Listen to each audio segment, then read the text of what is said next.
Господи Исусе Христе, Сине Божий, помилуй меня грешного. Отца и Сина и Святия Дух.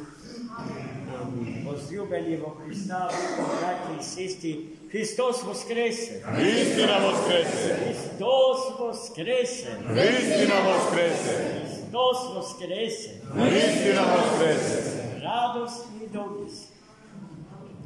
Я донесе, братья и сестры, радост, что денешниот евангелски юнак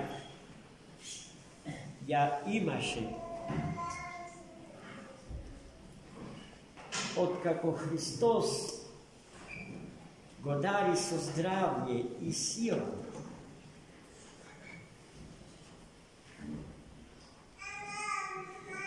Зарем Христос еднаш тоа го направил и само со овој човек.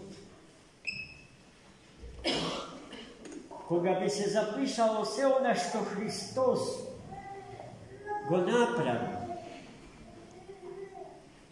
мал ке биде светов за да ги собере напишаните книги, вели светиот евангелист Јован.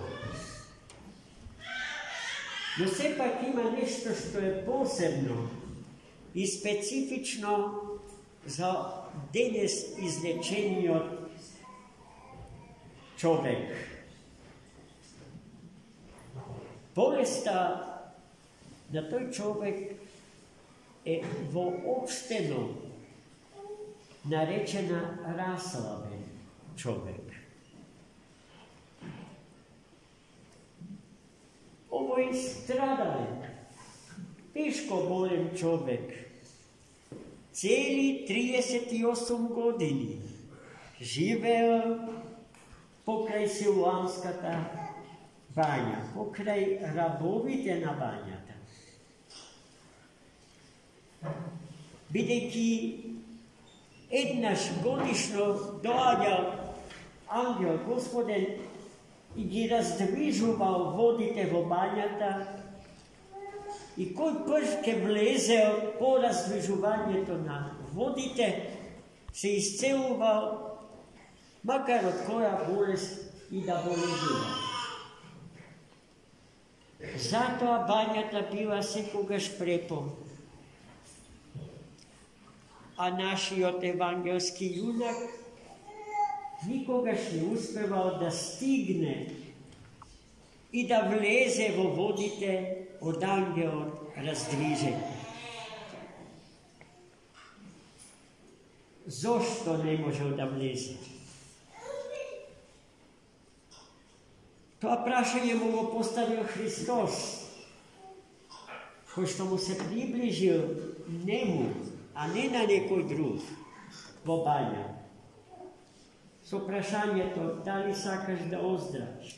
Знаејќи дека тој човек трпеливо, не губејќи надеж, речи си 4 цели децении го чекал тој момент. Моментот на исцелението на своите недуги, на своите болести. И тогаш тој ја отвори душата своја за Христа Господа и му кажа: Господи, јас 38 години чекам, ама секојаш некој посилен и поздрав од мене успева пред мене да влезе во водите. Немам човек, тоа е централното кажување на евангелскиот јунак, на расслабениот. Немам човек. И тогаш, како и денеска, егоизмот царува. Себичноста, себезалюбеноста, користолюбието. А ближниот мој и тогаш како и сега Сартровски се доживувал како мој пекол, a nekako moj raj, со кого што треба да се идентификувам и во него, во другиот, во ближниот, себе самиот да се видам и да се откријам, откривајќи го Господа во ближниот, а и тој во мене. Откако го чу сето тоа од устата на тој страдалник, Христос, знаејќи го сето тоа, и покрај тоа што бил саботен ден, му заповедал: стани, земи го ударот свој и оди си дома. Болниот послушно стана, го зел ударот свој и си отишол. И потоа свештенството при Ерусалимската синагога го започнало тоа што им е својствено, имајќи завист кон лекарот на сите лекари и кон лекот на сите лекови Христос. Зошто го излече тој човек после 38 години, немање волја тие тоа да го направат со него.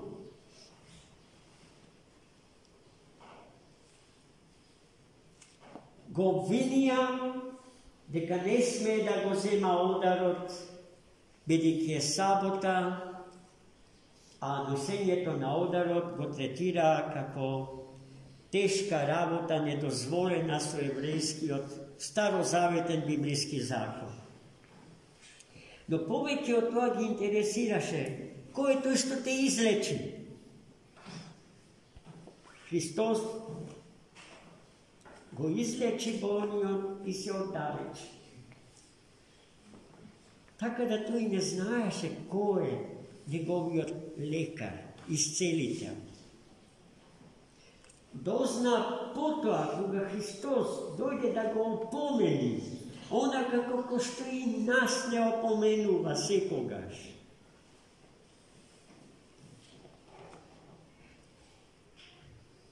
Да не греши повеќе. Да живее во чисто. Да ги исполнува законите на живиот Бог во својот собствен живот. Исполнувајќи ги да стигне до целта на човечкиот живот, да живее чистата љубов Божја. Однатре во себе си, имајќи ја да им ја раздава на оние што ја нема. Зашто ако му се вратиш на гревот, му кажа Христос,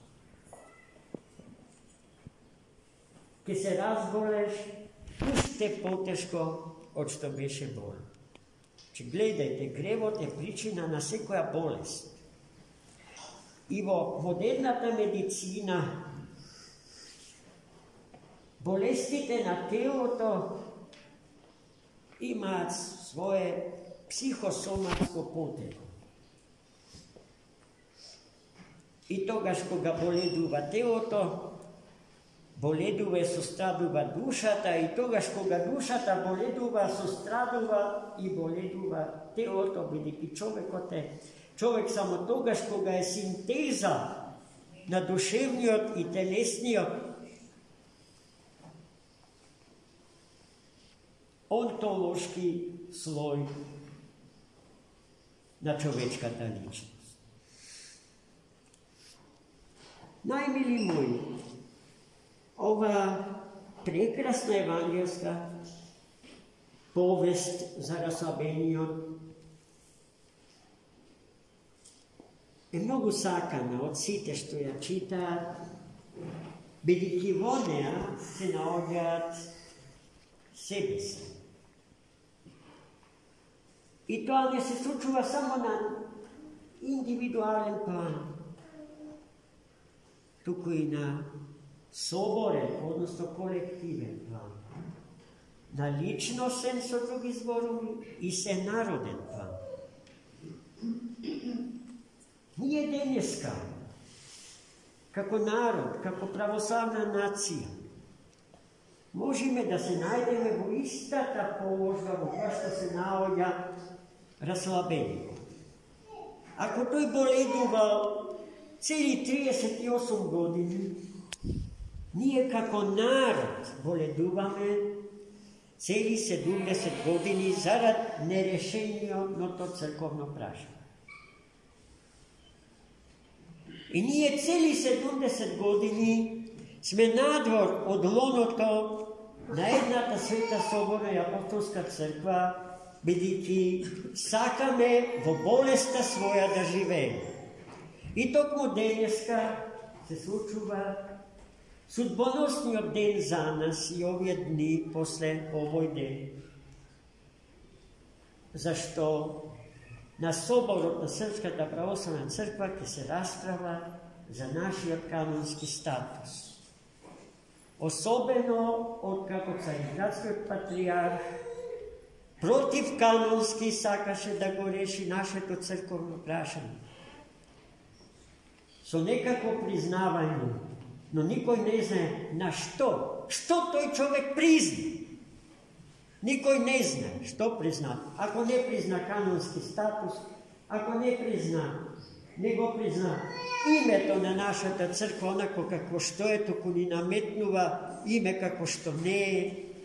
Ако ни ја одзема диаспората во Австралија, во Америка, во Канада, во Европа, а таму, еве имаме тука луѓе, можат да ме поправат ако грешам, живеат повеќе македонци отколку во Македонија. Тога што тој човек реша? Што ни дава, што ни нуди? Кој во Македонија неговиот данајски подарок го прифаќа со обете раце, без да размисли, без да го вклучи мозокот, дали треба да го прими или не? Затоа ние денеска колено преклоно го молевме Христа Господа. Разумот да преовладе во нашиот народ, во нашава црква и да направи правилен избор. Не станува збор за избор помеѓу Цариград и Белград, туку помеѓу Христа и Антихриста, помеѓу вистината и лагата, помеѓу љубовта и омразата. Тоа бираме денеска. И тоа што ќе избереме, тоа ќе го живееме. Ако го избереме Христос, ќе го потврдиме изборот на нашите предци, направен уште пред 1200 години. Ќе покажеме дека сме им достојни, дека сме достојни да го носиме најсветото име, православни христијани. Воспротивно, ништо од тоа нема да ни остане. Ништо, браќа и сестри. А враќање назад нема. Факт е дека како народ сме мртви, спиеме, за разлика од сите православни народи околу нас, кои што се будни и следат што им се случува. Ние сме заспале. На една група, на еден грст некрстени луѓе им дадовме за право да решаваат црковно прашање. А нас, крстените, кои што живееме за Господа, со пост и со молитва, во покаяние и хранејќи се со лемот на животот, никој не ни прашува што мислиме. Затоа, ако не се случи канонска разврска на нашето црковно прашање, секој од нас посебно има право да размислува за својата судбина и да превзема чекори што ќе му помогнат да си ја спаси душата. Тогаш кога сите решиле да си ја изгубат. Јас многу пати на оваа тема сум изборувал. Ali вие мислите дека е тоа наивно. Поп Стефан нешто се зборувал. po nekoj njegov kef, jeve go den od de za nas. To je najsvet i najpresuden. Gospodedi so dene Slovenijo, tatko na svetото pravoslavlje, Atanas. Našite moliti ovdje prineseni ne se dovoljni. Treba da odime doma i da gi produžim. I da go molim na Hrista Gospoda, da ne čuva vo svetata vistina njegova, da ne oblečemo njegovata nezaodna svetlina Božja, da go istera mrakot na neznanje to iz zlobata čovečka od našite srca i da zasvetlime kako vistinski i dostojni sinovi na živi od Bog. Amin. Hristos Voskres. Istina Voskres.